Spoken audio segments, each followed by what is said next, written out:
Sometime back in 2014, I was in the process of finishing my first novel. I would go through manic bursts of writing that would usually end very late at night or early in the morning. In our poorly maintained and mouldy house, #all landlords are criminals, I would write in the office, which was actually the guest bedroom. Named thus because you'd never have guessed they'd have the audacity to pass it off as a bedroom. It was maybe 1 o'clock in the morning, and I was done writing for the day. My usual depressurizing activity was to find scary videos on the internet and watch them for half an hour before bed. It was then that I happened upon a particular video presented without context, and it terrified me.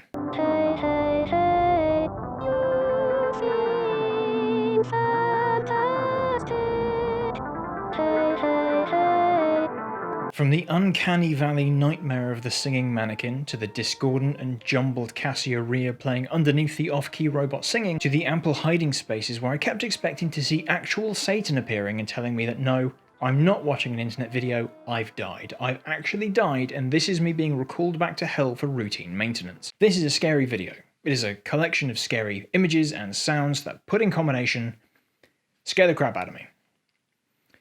It is not a horror movie. Let's talk about The Shining, shall we?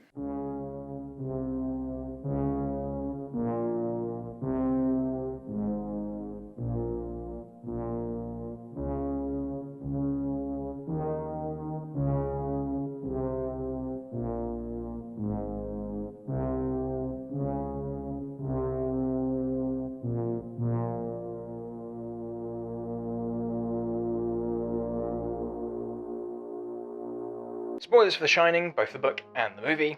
This is your warning, you have been warned. We're also probably going to very lightly touch on, oh my, best sense of those. We're going to briefly mention The Haunting of Hill House as well, but no major spoilers there.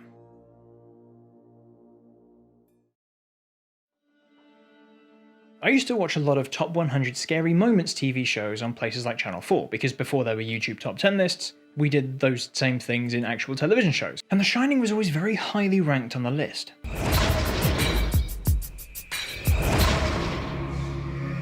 And now, ladies and gentlemen, Here's Johnny. Here's Johnny. Here's Johnny. Here's Johnny. From Come Play With Us to Here's Johnny, this movie is hailed as one of the scariest movies in the world time and time again. For me, The Shining is the most terrifying movie ever made. I know other critics say it's The Exorcist. Well, they're wrong. It's The Shining. But here's the thing, it's not a very good movie. I'm sorry, I know I'm going to have to give over all of my horror movie fan cards as well as my film Twitter cards for disparaging Kubrick, but this movie isn't very good. I mentioned in the Slender Man movie that for me a good horror film should be scary, interesting and entertaining, but what I didn't mention, because I kind of thought it goes without saying, is that those three things should form the part of a story. Now, this is my definition of a successful horror movie. You might disagree, and that's fine.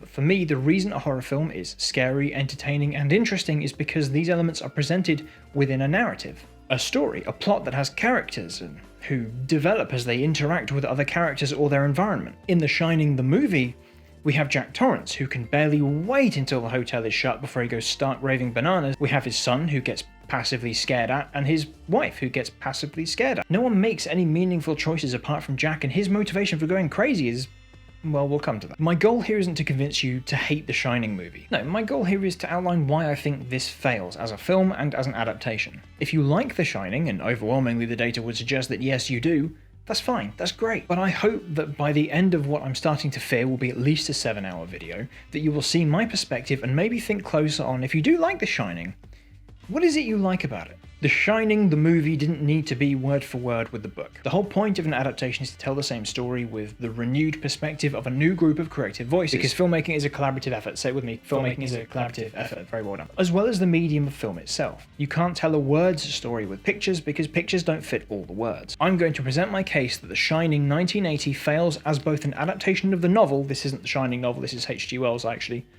I don't have a physical copy of The Shining anymore, but it's not as fun waving a Kindle around. And it fails as a horror movie in and of its own right. And that's according to my criteria that a horror film should be entertaining, subjective, scary, subjective, and interesting, subjective, all while telling a story. So first I'm going to outline the differences between the book and the film, because if you've not read the book, I guarantee you'd be surprised at how different the film version is. Once I've established how the film fails to carry over anything substantive from the book, aside from minor details that don't make sense devoid of their thematic context, we're going to plug straight in to see if The Shining movie, it doesn't have all of this stuff, Oh, it's Jekyll and Hyde now. Then what does it have? And some ground rules. I'm talking about the book and the Kubrick directed movie. I've purposefully not seen the Stephen King approved miniseries or the sequel Doctor Sleep because I want to keep my mind clear on these two properties alone for this essay.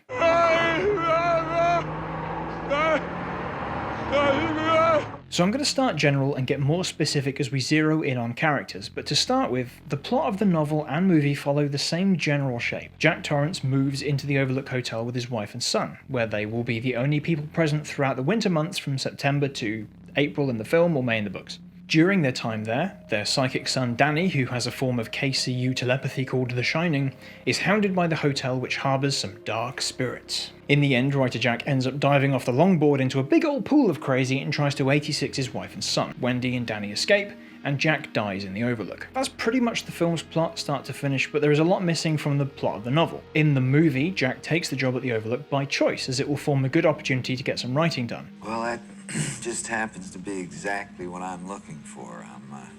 I'm outlining a new writing project, and 5 months of peace is just what I want.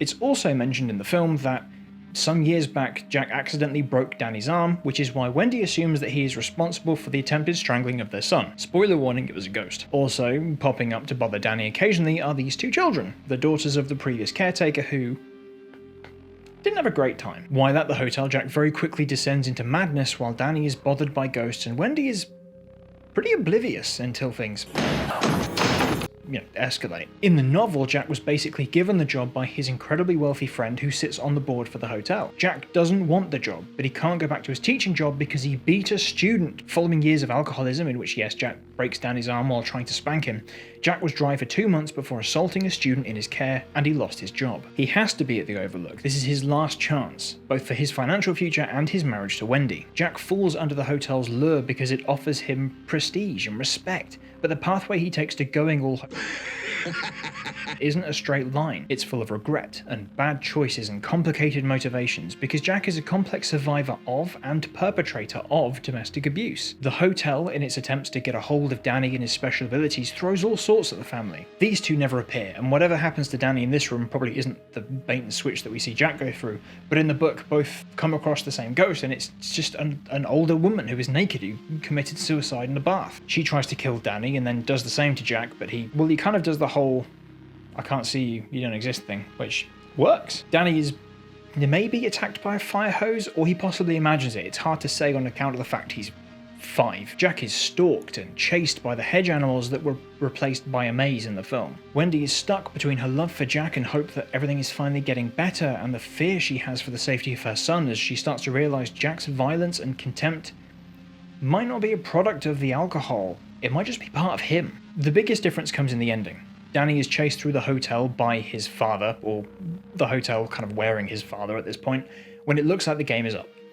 Danny manages to fight through to his dad, who tells Danny to run, then savages his own face with a roque mallet, not an axe, it's a fancy croquet mallet, in order to prevent Danny from seeing his dad in this thing before him. At the last minute, Danny remembers what Jack forgot, the hotel boiler that he's been maintaining every single day since September, which constantly builds pressure and has to be dumped off multiple times a day. Jack hasn't done it today, and the Overlook Jack hybrid sprints to the boiler to try and alleviate the pressure, but it's too late. The hotel explodes and burns down, leaving Danny, Wendy, and Halloran to survive. The story of the novel follows a failed artist who is incapable of taking responsibility for his own mistakes, the woman who is just starting to recognize her husband again after years of neglect and stress, the young boy with an incredible gift who continually sacrifices his own safety and happiness to keep his parents together, the prestigious chef who willingly and knowingly puts his life on the line to save a boy he met once on the other side of the country, and the rotten hotel that seeks to exploit their fears and push them apart,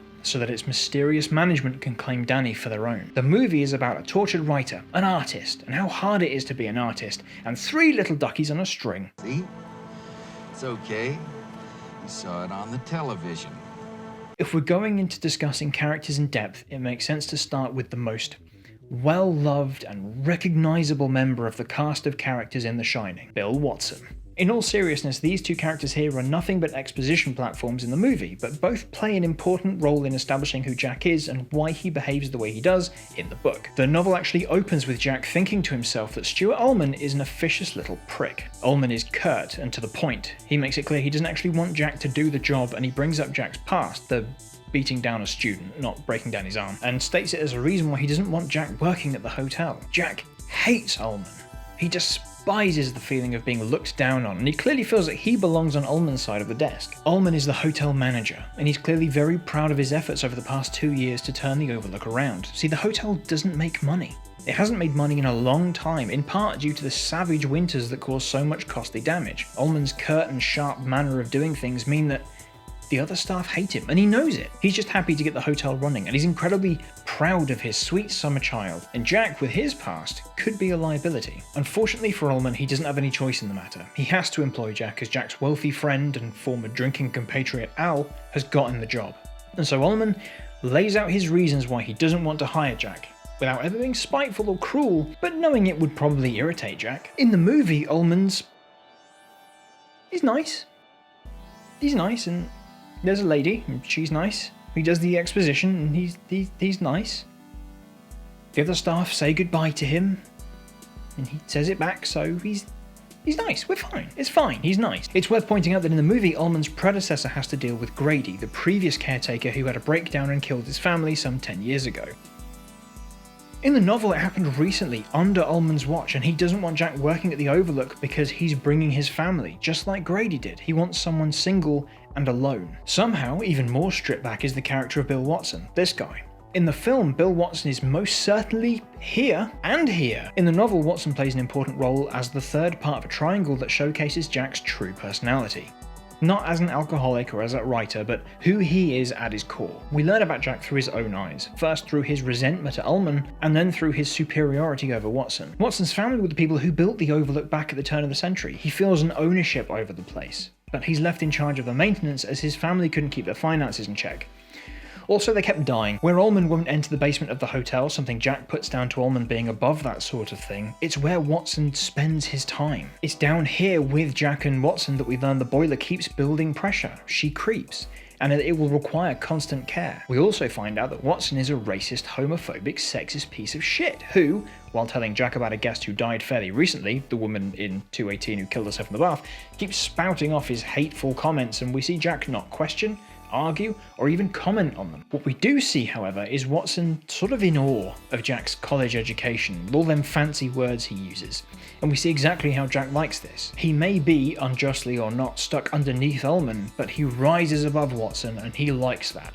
And Watson, as a result, just fine. Watson doesn't really come back into the story once the Overlook is closed, though his warnings of she creeps regarding the boiler remain ever present until the fiery end. Ullman, however, hangs about for a bit longer. We see the genuine depression in him when it comes time to say goodbye to the hotel for half a year, making the reader question, is he also under the hotel's spell? We see his officious demeanour melt away in front of Danny, showing us early on just how affable and approachable Danny is, which is just a side effect of The Shining. Jack also calls Ullman later on, but we're going to come back to that because it says more about Jack than it does Ullman. Although these characters don't play a massive part in the actual plot of the movie, they do a tremendous amount of work establishing Jack's character early on, and they both form a key part of the Overlook itself. Opening the film with characters just being there and nice and not a problem means that we enter the Overlook and the story in a place of pure neutrality, which feels bizarre coming out of a title sequence that does so much heavy lifting to establish the film's tone. It's like opening a film with the bombastic title crawl of Star Wars only to then cut to 20-minute sequence of lemurs picking their noses in absolute silence. We don't necessarily need these two characters to understand Jack as a character, but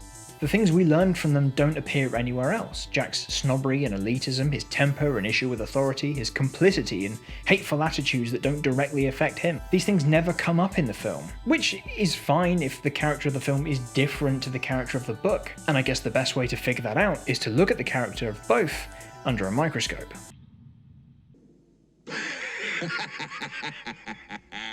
Where to start with Jack? As presented in the movie, Jack is a writer who is taking the Overlook job by choice as he has a writing project he's outlining. He, pretty much from the beginning, seems to f***ing hate his family. Boy, we must really be high up.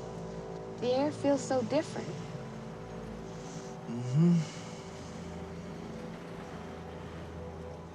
Dad, Yes? I'm hungry. Well, you should have eaten your breakfast. We'll get you something as soon as we get to the hotel, okay? He's hurt Danny in the past, though he clearly accepts little responsibility, or at the very least feels very little guilt over this fact. That bitch. As long as I live, she'll never let me forget what happened.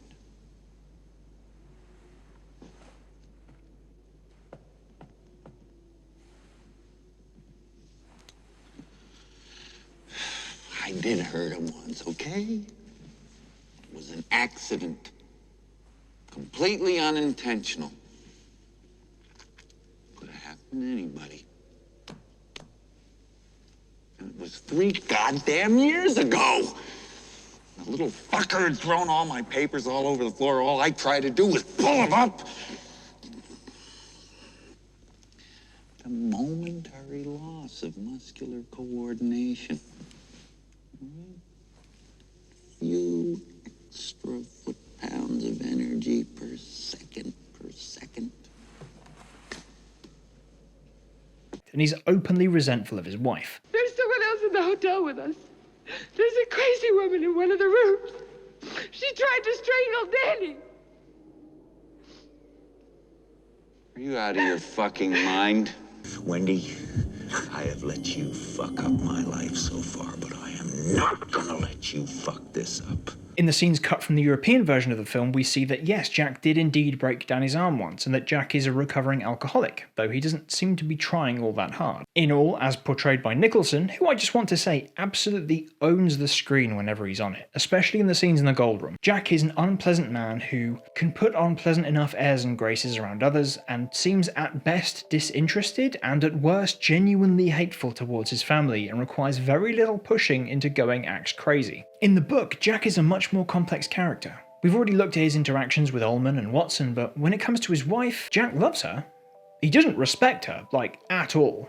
But he does love her, and he especially loves his son. Jack is the victim of abuse. His father was a violent and mean drunk, and in spite of this, Jack loved his dad when all the other members of his family, apart from his mum, had left and moved away. Jack went to college, met Wendy, they got together, and from there, he started drinking, socially at first, but this crept into his life more and more. To hear Jack tell it, he started drinking when Danny was born, but Wendy remembers this starting much earlier. He's had a few bits of work published here and there, but for the most part, he's a teacher. He attends staff meetings and get-togethers and gets shit-faced, finding an ally in Al, who is on the board of the school as well as the hotel. During a drunken incident, Jack breaks Danny's arm when he's 3 years old while trying to spank him.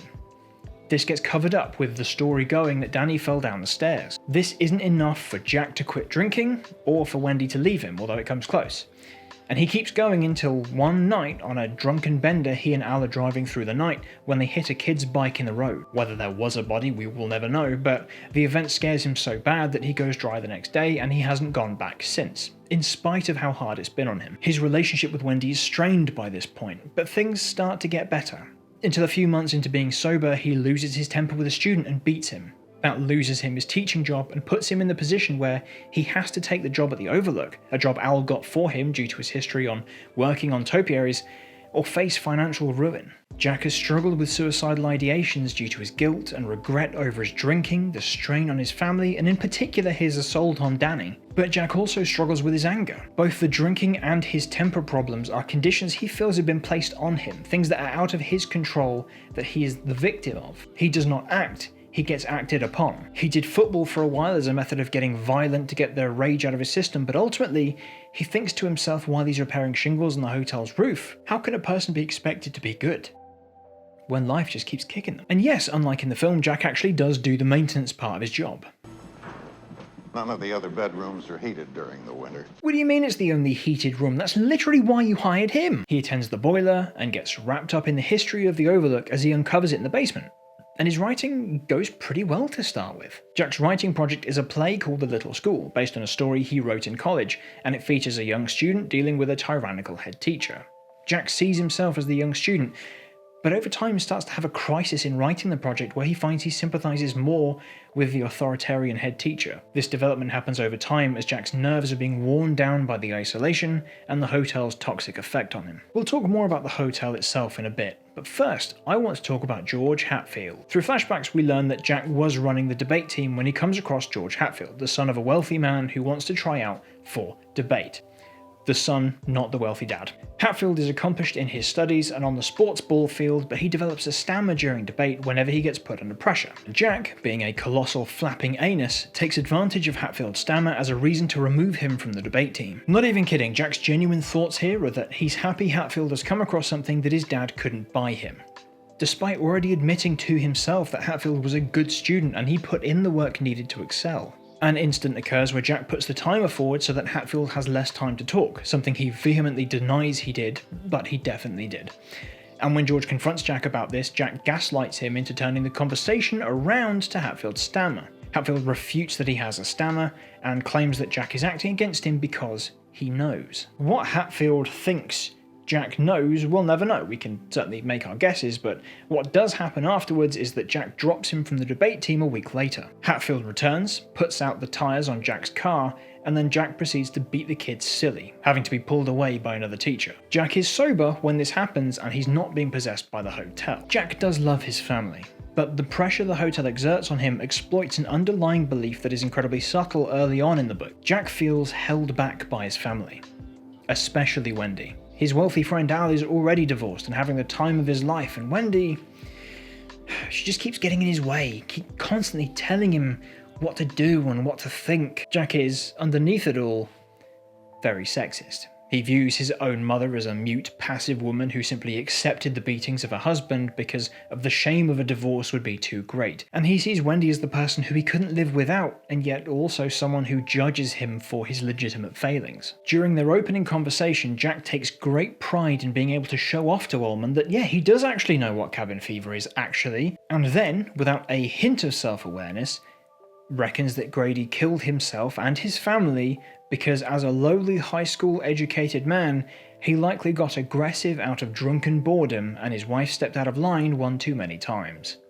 Thank God that won't happen with Jack. Jack's relationship with the Overlook starts out as being a job that will afford him the chance to get some writing done while keeping his family afloat till spring, but over time contorts into an obsession. The Overlook is the very symbol of success and prestige, and Jack feels like he belongs there. At the same time, he seeks to devalue Ullman's own pride in the hotel, and once Jack's investigations into the hotel's past lead him to discover the period of history most folks don't talk about, wherein the hotel was run by the mob, Jack calls Ullman to throw this in his face. From here, Jack goads the manager, saying he's going to write a book, seeing the opportunity for creative colonization as he sees something he could exploit for his own personal benefit. Ullman calls Al calls Jack and puts Jack in his place. These sections of the book are fascinating because in spite of the Overlook's loose, by this point, influence over the man, Jack's self-entitlement and issues with being overruled or told what to do drive his terrible decisions, followed by periods of guilt and fear that he may have just cost his family everything. As Jack descends into increasingly dangerous actions, he does so while retaining his ability to question the things he's seeing and argue against the things he doesn't believe. The hotel gets him, not just by turning him into a psychopath, but by taking the logic he uses to explain away the things that Danny can do or the things that he sees and shifting it slightly. In the film overall, Jack starts out like this.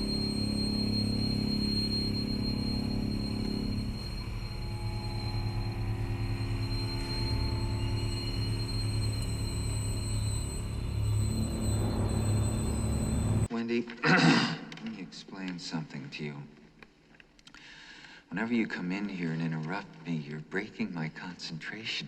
You're distracting me. And it will then take me time to get back to where I was. Understand? Yeah? Fine. And we're gonna make a new rule. Whenever I'm in here, you hear me typing.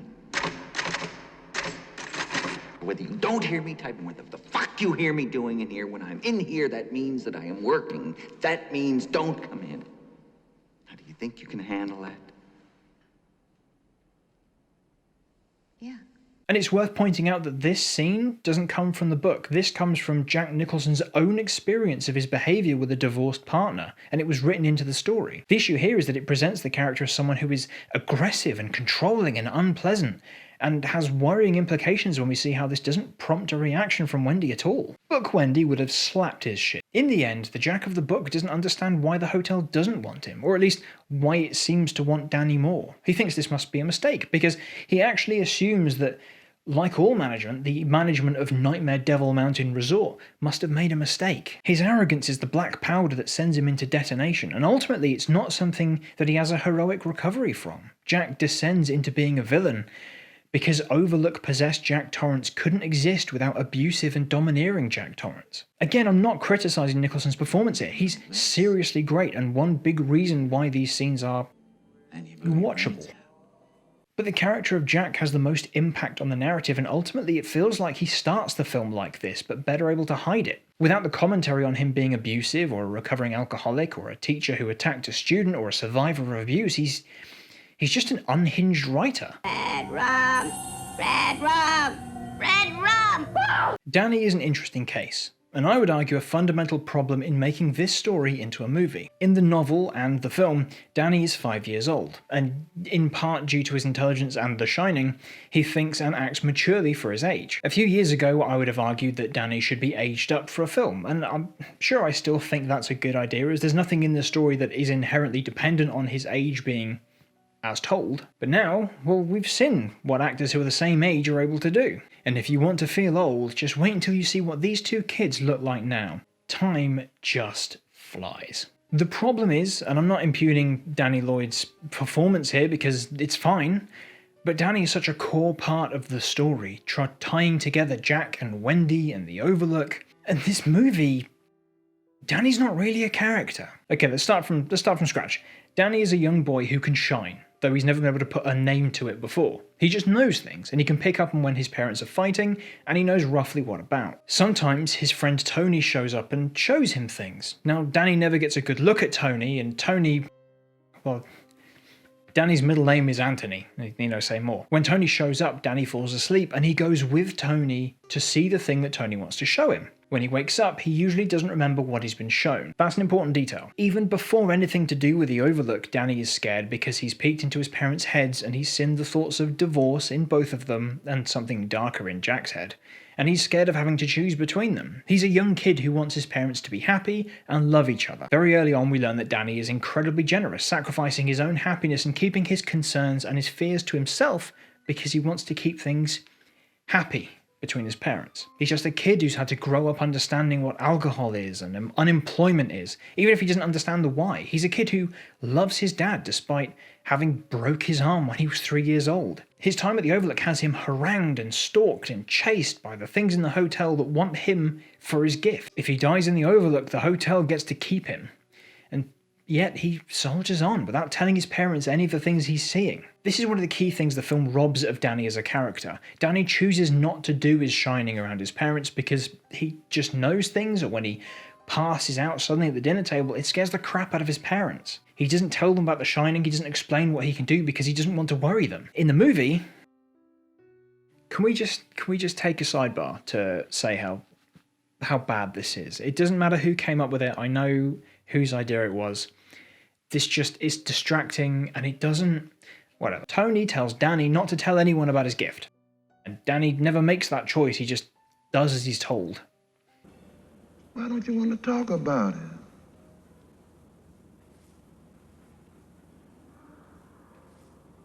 I'm not supposed to. Who said you ain't supposed to? Tony. In the film, Danny's precognition, his shining, is a series of weird, disconnected images that don't really relate to what's going to happen. They're all metaphorical, I suppose. In the book, when he's shown images of the Overlook, something he understands over time to be the hotel they're going to be living in, he doesn't realise that to start with, and then he starts seeing gangland shooting victims all over the place and brain chips embedded in the walls.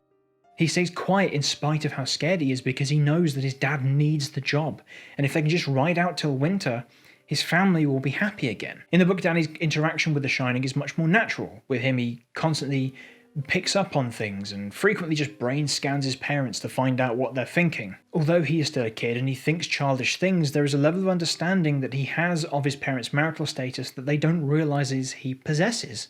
And it makes for some heartbreaking moments where we see how Danny just takes it all on the chin to keep his family from worrying. In the end, Danny doesn't outmaneuver a psychotic drunk in a hedge maze, but faces down against the hotel through Jack, before remembering that the whole place was about to blow up. In the movie, Danny is passive. He simply reacts to things happening. Tony exposits at him much in the same way that Ullman does to Jack, and then his place in the film is just to wander around and get spooked at. I know it was made another time. I know Kubrick wanted to keep Danny Lloyd from scary material as he was a little kid. Gosh, wasn't Kubrick so thoughtful to his actors? But two of the characters we've looked at so far, only one has retained any form of agency, any power to make their own choices. If the actor playing Danny is too young to play the part, age the character up. Even one of the most famous sounds from the movie loses its meaning. In the film, red rum is something that Danny starts saying in his best E.T. impression and writes on the door, but in reverse it means murder. It's like a plot twist, but with no plot, that it's more of a sprain than a twist, really. In the book, Tony implants the idea of red rum in Danny's head because it's a simple riddle to figure out, Nilbog styles,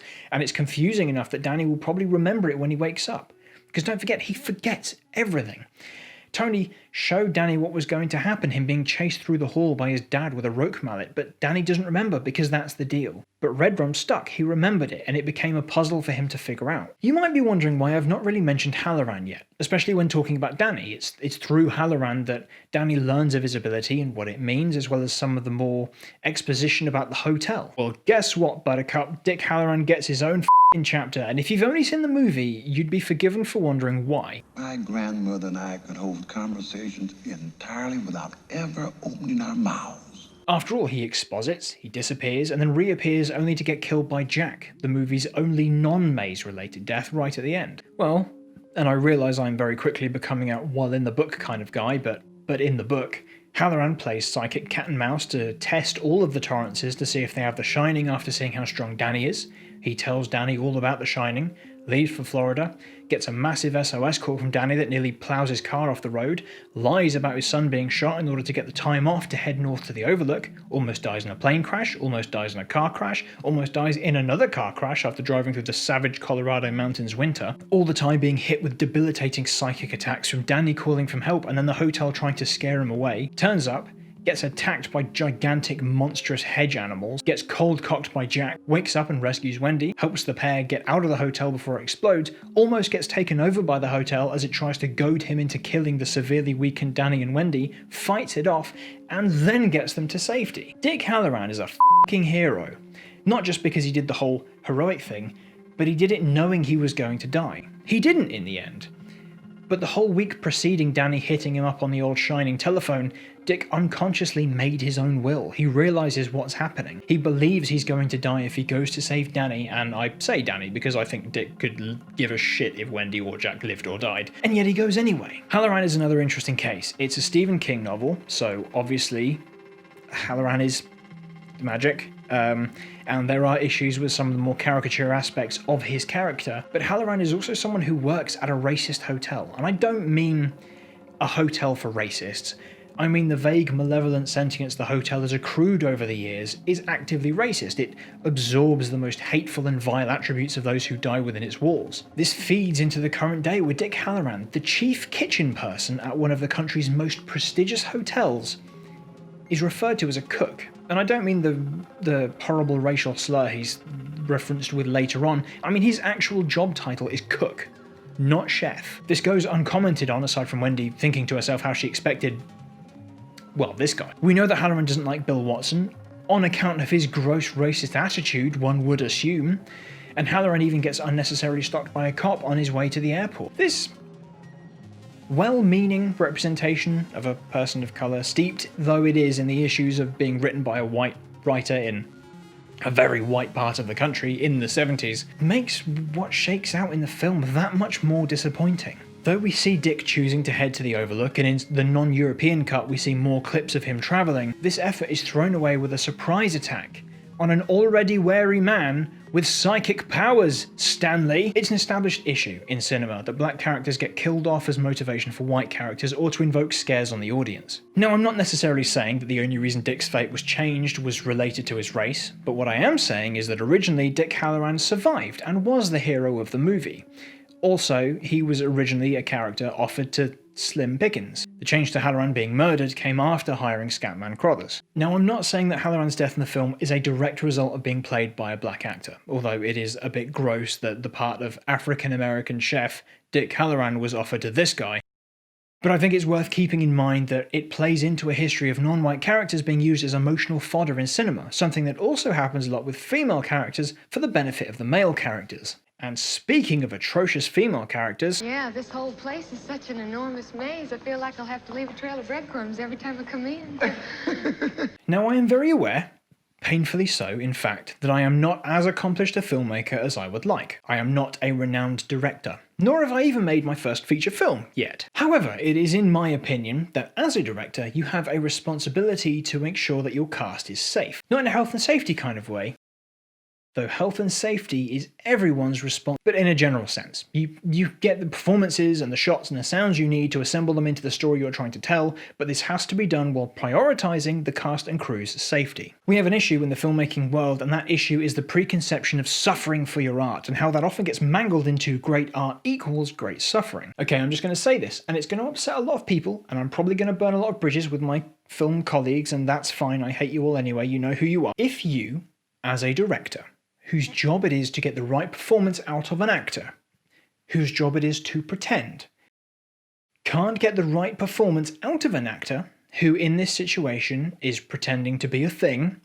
without making them the thing they are pretending to be, you are bad at your job. If an actor can't give a good, exhausted performance without you literally wearing them down to raw nerves by doing 120 odd takes, then maybe you are a bad director. You may think I'm being unfair, but if I told you someone had to undertake the same task over 100 times to get it right in their job, you would assume that maybe that person isn't very good at the job they're trying to do. Art doesn't exist as some perfect, intangible essence that you have to capture just right. Acting is a job. Camera and sound and art direction are jobs. Directing is a job. These are jobs, professions, that result in an end product that is entertainment. Movies can be magical. Look at me. Don't you think I feel the magic anymore? But they are still just movies. No movie is worth the health or safety of any one member of its cast or crew. Stanley Kubrick, who insisted that Shelley Duvall play Wendy Torrance, abused her on set. Let's just be clear, this all comes from the documentary Kubrick's daughter Vivian shot during the production of the movie and from interviews with cast members after the fact. I'm not saying he physically abused her, although it could be argued that the physical stress her body was under due to the work she was made to do by him could constitute that. Crew were made to ignore her. Kubrick refused to praise her performance and instead would just berate her. She was kept in the dark as to what would happen in certain scenes, and did I mention 120 odd takes of this sequence? I think you have some very definite ideas about what should be done with Danny, and I'd like to know what they are. Well, I think maybe he should be taken to a doctor. You think maybe he should be taken to a doctor? Yes. When do you think maybe he should be taken to a doctor? As soon as possible. As soon as possible. Jack. You believe his health might be at stake? Yes. You are concerned about him. Yes. As a professional voice actor, I can tell you that it doesn't take much to put stress on a voice. You have to take care of yourself and know your limits to prevent genuine long-term damage to your ability to speak. And the effects of things like screaming and shouting in video game recording is very well documented at this point, with concerns within the industry as to how these parts are expected to be played. Can you imagine what spending hundreds of days of production in this state must do to your body, let alone what the isolation must do to you mentally? Got to where my body literally was dehydrated and had no more tears, so I kept bottles of water with me at all times just to try to have the fluids. When you see people talk about Duvall's experience in making the film, it's frequently framed as the director or an actor didn't get on, or she went through the ringer to get the performance of a lifetime. But this This is gross, and it's really hard to even comment on Duvall's performance in this film without feeling ick. I actually went back and re-watched the behind-the-scenes documentary for this movie specifically after writing that last segment just to make sure I was being fair. And did you ever see that documentary about how For Honor was made? The documentary made by Ubisoft that makes the game's director look like a lunatic while exonerating the actions of the Ubisoft execs, or what they think is exonerating. I think they're a bit too far removed for that. I'm not saying that's what happened with this very rare look into Kubrick's filmmaking process, but the documentary was made by his daughter Vivian, and we see Nicholson getting ready for takes and goofing around, and we see Danny, we see a glimpse of Scatman Crothers. And there are 3 major times in the half hour that we see Shelley Duvall. Shelley Duvall talks about how she was jealous of Nicholson and says she likes attention. Jack's such a big star, such a famous personality, that people do tend to be a bit sycophantic with him. But it wasn't everyone, but some people did. And it wasn't entirely ineffectual. I mean, I did get jealous sometimes, I must admit. Why was that? Well, it was mostly between takes, not during work. I mean, when we were actually working on a scene, that did not interfere at all.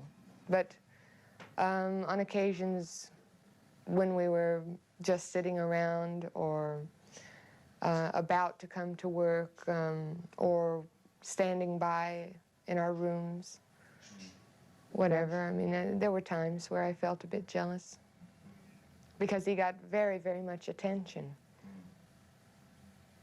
And I suppose I like attention. Cut to Duvall needing first aid care, lying on the ground as production staff make her comfortable.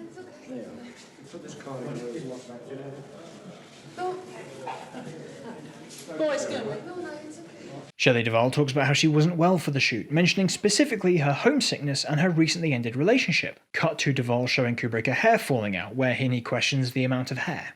He tells her to get ready for the next take, clapping at her like she's a dog before saying, "Don't sympathise with Shelley."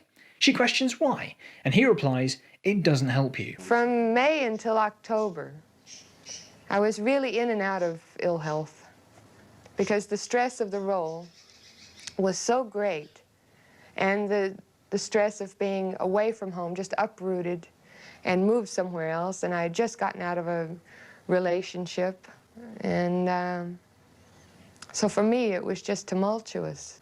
Look at this. Pulled all my hair. I pulled hunks of hair out on the windowsill. And the back got cut. Need your trim, though. Hunks of hair. Oh, look. Okay. It just comes out. Okay, right now, fellas.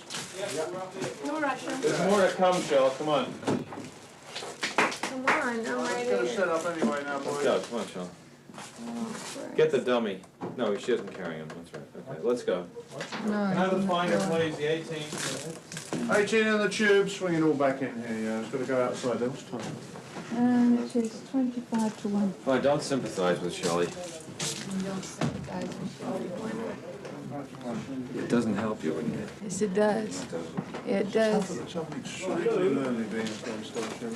Yes, I know. Let's go. Right, okay. 18. Boys, want the video was going to be around here. Finally, we see an external film set where communication is quite clearly an issue, where Duvall apparently misses her cue and Kubrick storms over to shout at her. It seems like she is correct in the cue not coming properly though, as he glosses over the fact. Cut to Duvall talking to camera saying that all the harassment was worth it, as the film came out great. Tell him to reduce the snow. Alan, stand over here! Alan! Alan, reduce the snow a bit, Al. You can't even hear us. Reduce the snow. Roll video and action, Shelley.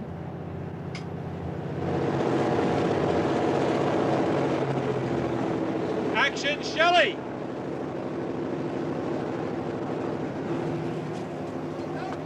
Cut it. Nobody even said roll There's video. no desperation. Oh, come on. What do you mean roll 2 video? seconds. We're fucking killing ourselves out here, and you've got to be ready. I am too. I'm standing Should we right play by mood the music? door. No, I can't Yeah, but when hear. you came out like this, you should have just... We're sitting there because they say, wait a minute, okay. and then you say Yeah, on the radio, but when you go. do it, you've got to look desperate, Shelley. You're just wasting everybody's time there. I can't even get Well, this bring it door against open. it. On the record, I got such a bollocking because they said, turn over, and they said video rolling and all that, and I got all ready, and jumped up and down, and then they said, never mind, cut it. And then I went to take a bite of soup. The next thing I know, action Shelley. So, if it hadn't been for that, volley of ideas and sometimes butting of heads together, it wouldn't have come out as good as it did. And it also helps get the emotion up and the concentration up, because it builds up anger, actually, and you get more out of yourself. And he knew that, and he knew he was getting more out of me by doing that. So it was sort of like a game. You appreciate all the pain. I mean, you always dislike whatever the cause is of pain. You always resent it. So I resented Stanley at times because he pushed me, and it hurt. And I resented him for it. I thought, why do you want to do this to me? How can you do this to me? You agonize over it, and it's just a necessary turmoil to get out of it what you want out of it. I mean, we had the same end in mind. It was just that sometimes we differed in our means. And by the end, the means met.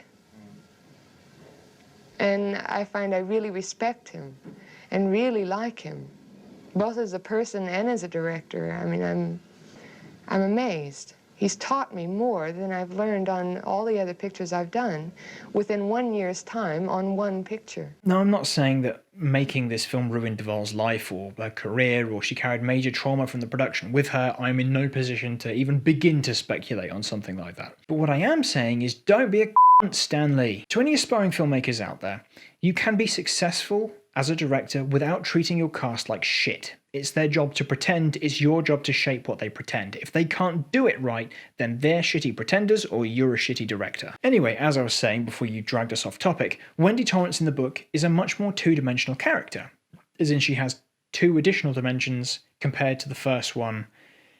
She's a 3-dimensional character. It was a bad joke. Cut. In the novel, Wendy is an actual character, as opposed to the pathetic whining mannequin that Duvall is forced to play in the film. Wendy Torrance is a survivor of her own abusive household. Not physical, as with Jack, but the emotional torture her mother puts her through led to a failed marriage, for which Wendy got the blame. She does love Jack, but she's been coasting close to asking for a divorce for a long time, at least up until he quit drinking.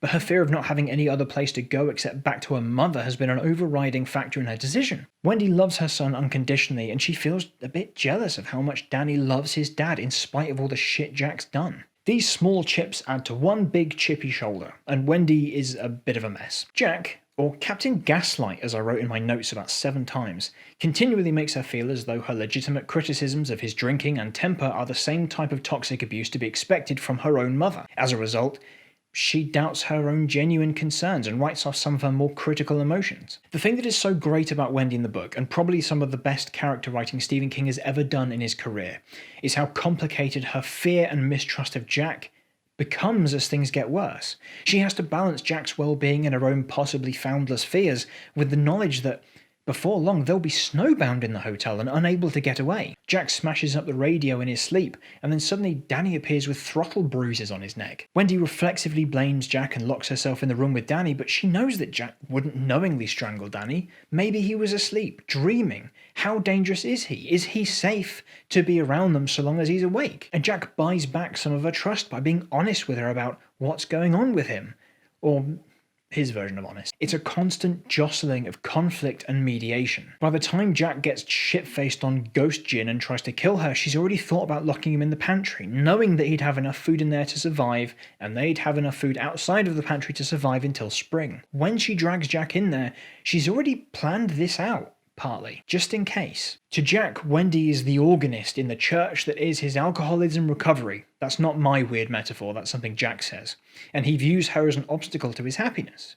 And it's his selfish view of her as a harping critic that helps the Overlook goad him into sabotaging the snowmobile, which leads into his willingness to get rid of her. Both Wendy and Danny are, and I know I keep using this word, but there's really no better way of doing it, passive. They react to the story happening at them rather than play a part in it. Not just the actual conflict of escaping Jack's rampage, but in terms of his development, they are MacGuffins that exist to act as buffers against which Jack acts. And as soon as they escape Jack, as soon as they make it away from him, they cease to exist.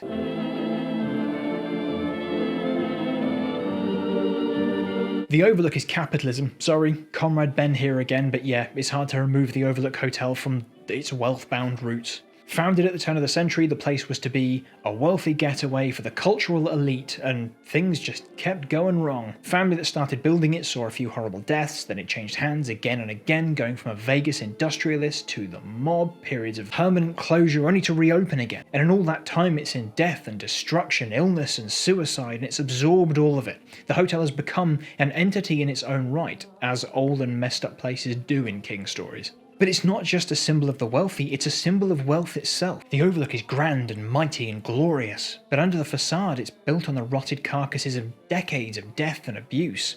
Anyone who doesn't suit the ideals of rich and powerful, like the uneducated Grady, get chewed up and either become staff in its eternal legacy, or get rejected, like Grady's family. Jack thinks of himself as a guest, but between seeing the only other outwardly heavily inebriated guest, the fawning homosexual wannabe lover of the mob boss dressed as a dog while the guests make him do tricks, yeah, that's where that comes from, and seeing that the previous caretaker Grady is staff, Jack clocks that his fate is not as guest, he's also going to be a member of staff.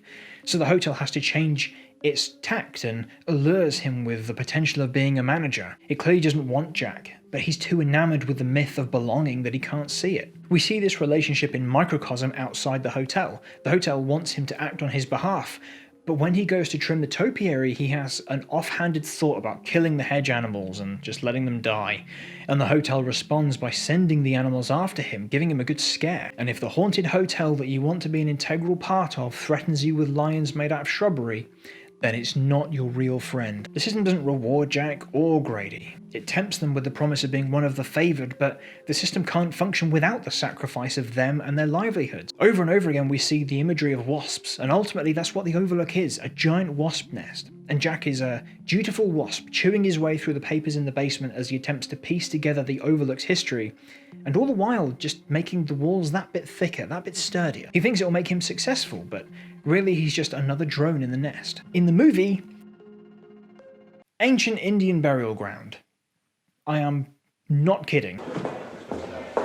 Jimmy Durante walk all the way from my toilet.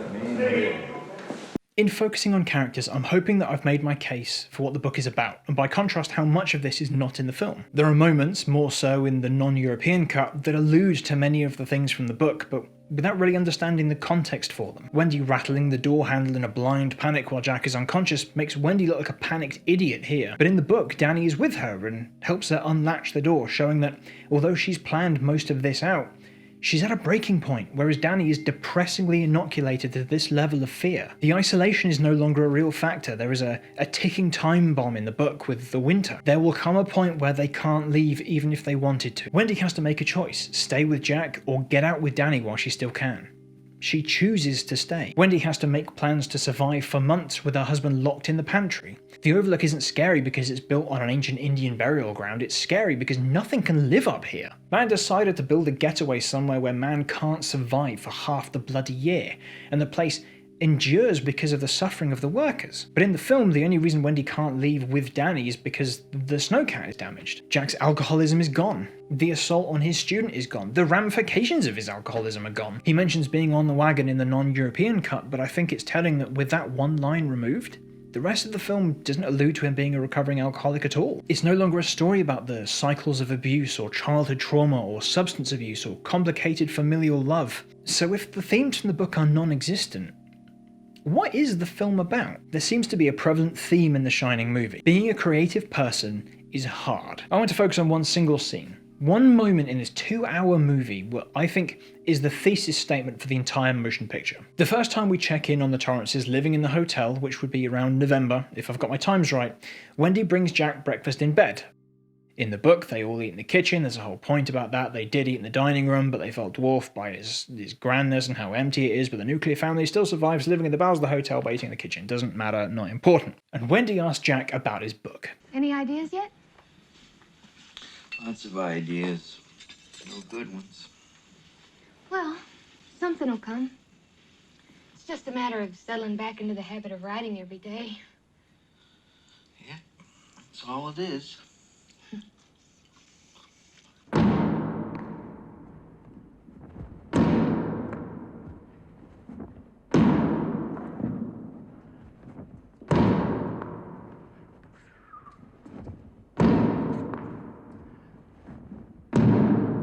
This moment right here, where Wendy tells Jack how to be a writer and he just brushes it off, is the argument of the film. Jack is a writer.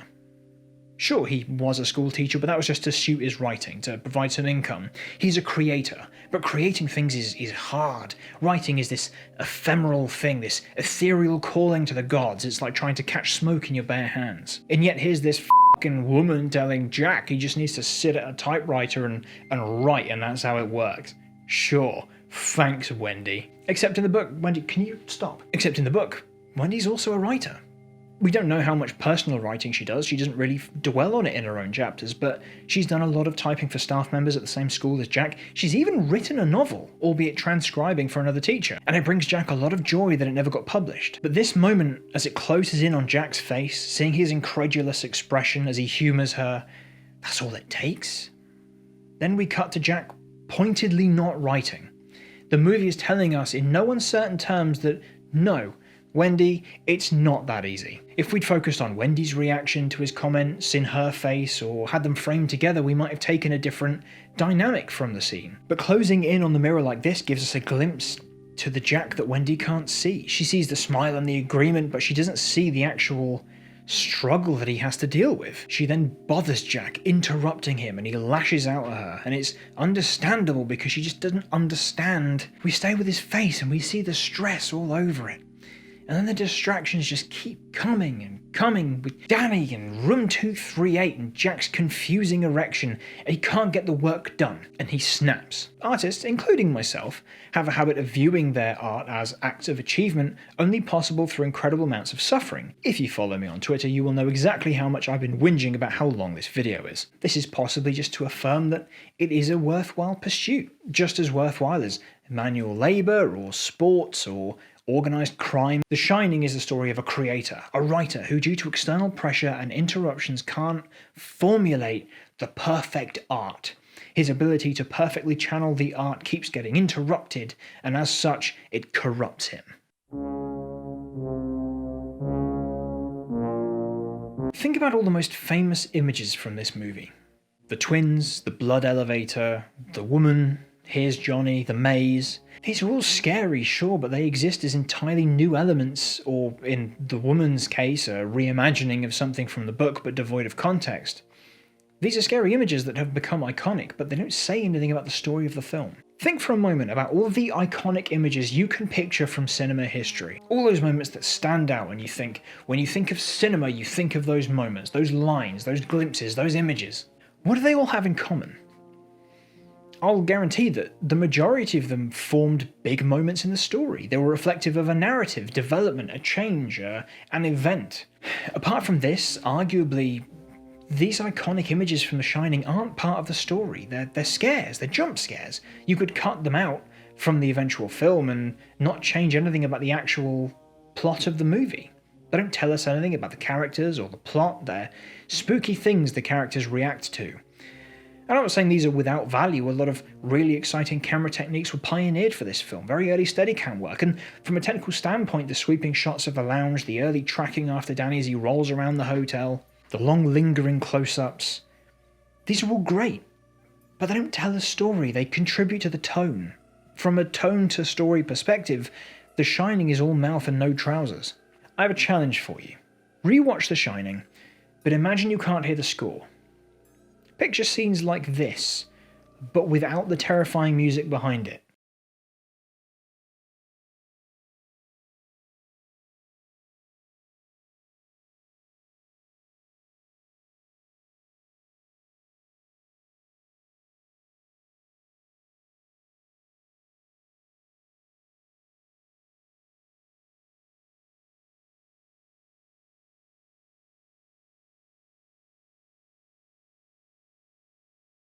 Can I go to my room and get my fire engine?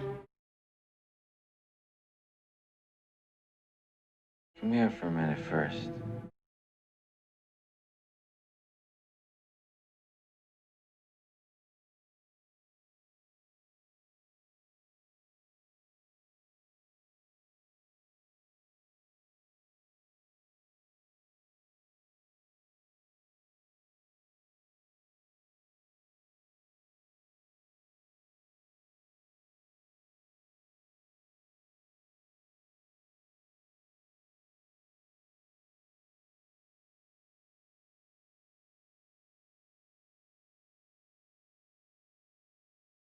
How's it going, Dad? Okay. Having a good time? Yes, Dad. Good. I want you to have a good time. I am, Dad.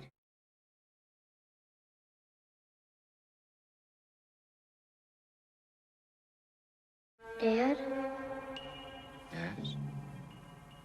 do you feel bad? No. Just a little bit tired. Then why don't you go to sleep? It's really boring, right? It's fine. It's fine to admit it.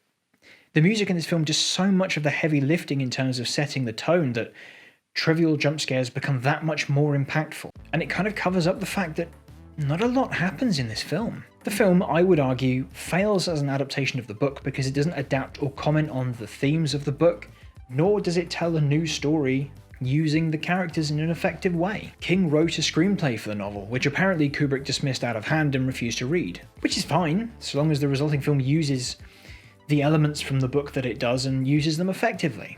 This movie is a slow and frustrating story that wears the mask of a thoughtful critique of Native American genocide, Americana and the American nuclear family, or maybe this film is just empty enough, devoid of its own actual narrative, that it provides a platform for wanky critics like me to read into it whatever they want. An academic Kuleshov effect, if you will. As I said before, I'm not looking to kill your enjoyment of the movie or convince you that it's evil and you shouldn't watch it. I'm not even saying you shouldn't watch Kubrick's movies because of his terrible attitude and not making his actors' hair fall out. But I am saying that this film everyone holds up as being one of the best horror films ever has some serious problems that for me make it an uninteresting, unentertaining, and not scary film that doesn't tell a full story. And I feel like knowing that about me and my attitude to this film helps me appreciate the films that I do really enjoy that much more. Overall, it makes me glad that we got the adaptation of The Shining that we truly deserved. Because I see, Mike, I see what you did there. Thank you for watching. I would love to know what you think about what I just said with my mouth words. Do you love The Shining? Do you hate The Shining? What other movies do you dislike that everyone else seems to love? And don't forget to hit that subscribe button to be told when the next video is coming out, and you can follow me at BJCVideo on Twitter to keep up to date with what I'm doing.